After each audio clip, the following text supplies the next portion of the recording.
మిరపపొడిత్తులు నాటబోతున్నాను. నేర్చుకుందాం మిరపపొడిత్తున్నాను. ఫస్ట్ కొంగతోని తవ్వుకున్నాక గిత్తులు వేయాలి.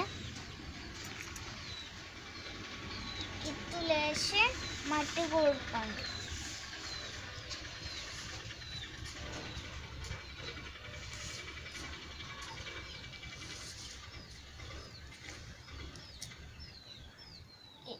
మట్టి కూడికిన తర్వాత కొన్ని వాటర్ పోసుకుందాం. 5 రోజుల తర్వాత చిన్న చిన్న మొలకలు చెట్లు బయటకు వస్తాయి.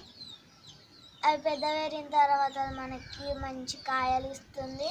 ఆ కాయలు తింటే మనకి హెల్త్కి మంచిది.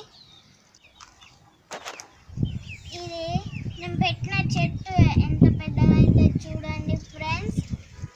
మీరు కూడా ఇంటి దగ్గర పెట్టుకోండి. మంచిగా కొబ్బరికాయలు ఇస్తుంది.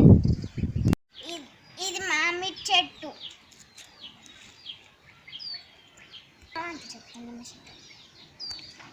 ఇది నిమ్మ చెట్టు.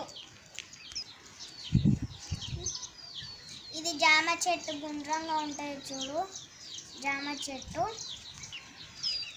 ఇది దానిమ్మ చెట్టు. ఇది వంకాయ చెట్టు. దీని చిన్న చిన్న కాయలు ఉన్నాయి. ఇవే కాయలు.